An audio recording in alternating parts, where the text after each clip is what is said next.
Welcome to RL13 news.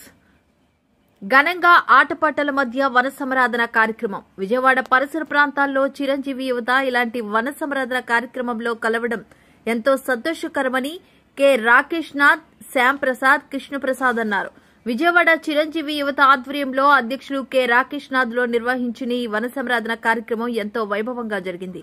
ఈ సందర్భంగా రాకేష్ నాథ్ మాట్లాడుతూ ఎంతో మంది యాక్సిడెంట్లు, అనారోగ్యంతో రక్తం దొరక్క ప్రాణాలు కోల్పోతున్నారని, అటువంటి వారికి మా మెగాస్టార్ చిరంజీవి గారిని ఆశయాలను అనుసరిస్తూ గత కొంతకాలంగా ఎన్నో చోట్ల రక్తదాన శిబిరాలు ఏర్పాటు చేసి ఎంతో మందికి ప్రాణదాతలుగా నిలిచారని, అటువంటి వారిని ఈ వన సంరాధన కార్యక్రమంలో విజయవాడ చిరంజీవి యువతకు మనందరం అభినందనలు తెలియజేయాలని వారన్నారు. ఇటువంటి రక్తదానం శిబిరాలు ఏర్పాటు చేసి ఎన్నోసార్లు రక్తాన్నిచ్చిన దాసిన జగదీష్, కుందూరు ప్రసాద్ని జనసేన పార్టీ ఎన్టీఆర్ జిల్లా అధ్యక్షులు సామినేని ఉదయభాను చేతుల మీదుగా అభినందన సత్కరించడం జరిగింది.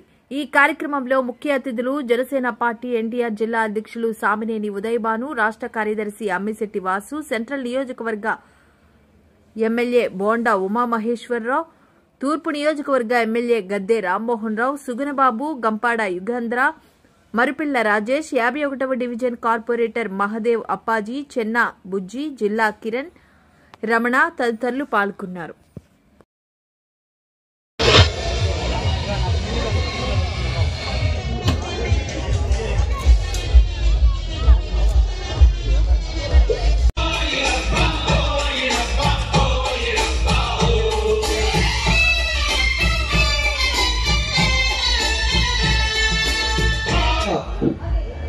వనభోజనాల కార్యక్రమాన్ని ఏర్పాటు చేసినటువంటి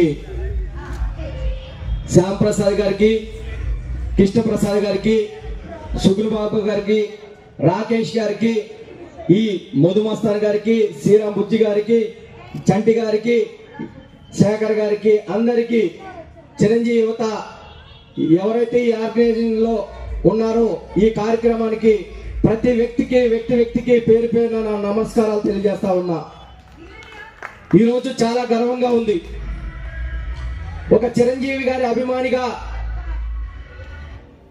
మా ప్రయాణం కూడా ఈరోజు ఒక రాజకీయంగా ఇంత స్థాయికి వచ్చామంటే అది ఓన్లీ చిరంజీవి గారి కష్టం. మాలాంటి యువత ఎంతో మంది రాజకీయాల్లో ఉన్నారంటే అది పవన్ కళ్యాణ్ గారి ఆశీస్సులు.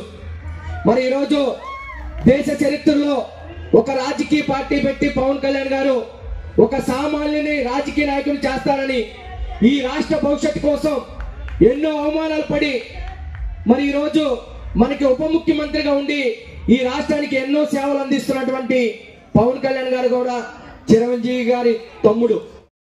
ప్రత్యేకంగా ధన్యవాదాలు.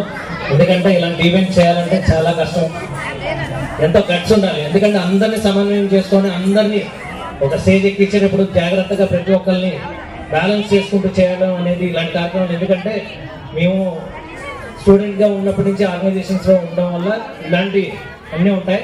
ఇలాంటి కార్యక్రమాలు బాస్, ఎందుకంటే నేను కూడా మెగా అభిమాని చిన్నప్పటి నుంచి కూడా. కాకపోతే రాజకీయాల్లోకి కొద్దిగా లేట్గా రావడం ఏంటంటే మనం ఇంటికి కలిసి బయటకు వెళ్ళాలనే దాని మీద నేను ఫ్యామిలీ పరంగా ముందుగా స్ట్రాంగ్ అయిన తర్వాత బయటకు రావడం జరిగింది. అలాగే చిరంజీవి గారి ఆశయాల్ని, ఎందుకంటే ఆయన ఎన్నో ఆశయాలతో మనందరినీ ముందుకు తీసుకెళ్లాలనుకుంటున్నారు. మనందరం కూడా కలిసికట్టుగా ఖచ్చితంగా ముందుకు తీసుకెళ్తామని చెప్పుకుంటున్నాం. అలాగే మొన్న మేము జాయినింగ్ రోజున పవన్ కళ్యాణ్ గారు మాట్లాడిన మాటలు ఎంత అంటే ఆయన మాట్లాడిన ఫ్యూ మినిట్స్ లో కూడా చాలా ఓపెన్ గా మాట్లాడారు. ఈ పార్టీ ఎంతవరకు వెళ్ళుద్దో ఏంటో ఏమో అనుకున్నాము, కానీ మనోహర్ గారు కానీ ఇలాగ అందరూ అక్కడ వాళ్ళు అయితే ఇక్కడ మీరందరూ కూడా ఆ రోజు పార్టీకి ఎంతో బలోపేతం చేయబట్టే ఈ రోజున పవన్ కళ్యాణ్ గారు అంటే సెంట్రల్ వైడ్ లో, ఓన్లీ స్టేట్ వైడ్ లో కాదు. ఎందుకంటే వాళ్ళ కూటమి నిలిచిందంటే ఒక పవన్ కళ్యాణ్ గారి వల్ల. అలాగే మనం ఆ మాట మనం అనకపోయినా ఖచ్చితంగా అందరికీ తెలుసు పవన్ కళ్యాణ్ గారి వల్ల అని. అలాగే మనందరం కూడా మేమేదో వాళ్ళు వచ్చాము, మీ అందరి మీద ఏదో అదమాయిష్ చేస్తాము, మేము దారి పెట్టడం అనేది మాకేమీ లేదు. మేము ఎక్కడా కూడా ఏ కమిట్మెంట్స్ కానీ ఏమి మాట్లాడలేదు, ఏమీ అడగలేదు. మేము మా పని ఏంటనేది మా కార్పొరేషన్ నుంచి కానీ ఏదన్నా సహాయ సహకారాలు అందించడానికే వచ్చాం. మనం అందరం కలిసికట్టుగా ఒక అన్నదమ్ములుగా, ఒక అన్నా చెల్లెలుగా అందరం కలిసి చేసుకుందాం. ఖచ్చితంగా పార్టీని ఇంకా ఇంకా స్ట్రాంగ్ చేసి రానున్న రోజుల్లో పవన్ కళ్యాణ్ గారు అంటే ఆల్రెడీ చాలా మందికి అర్థమైంది. ఇంకా పవన్ కళ్యాణ్ గారు ఏంటనేది పూర్తి స్థాయిలో ఆల్రెడీ నిన్న చూస్తే మీరు మన రాష్ట్రంలో కూడా కాదు పక్క రాష్ట్రంలో కూడా ఆయనకి ఏం క్రేజ్ ఉన్నదనేది మనందరం చూసాం. అలాగే నేషనల్ వైడ్ లో మోడీ గారు కూడా మన స్టేజ్ మీద చూశారు. పవన్ కళ్యాణ్ గారిని కానీ చిరంజీవి గారిని కానీ ఇద్దరిని పక్క తీసుకొని, అంటే ఏ రీతిలో మనం ఉన్నాం, ఎంత టాప్ లెవెల్లో ఉన్నాం అనేది మనం గుర్తుపెట్టుకొని ప్రతి పని మనం చేసేటప్పుడు చాలా జాగ్రత్తగా, ఎవరికి ఇబ్బంది కలగకుండా, కూటమికి కూడా ఇబ్బంది కలగకుండా అందరం కలిసికట్టుగా పనిచేద్దామని తెలియపరచుకుంటూ సెలవు తీసుకుంటున్నాం.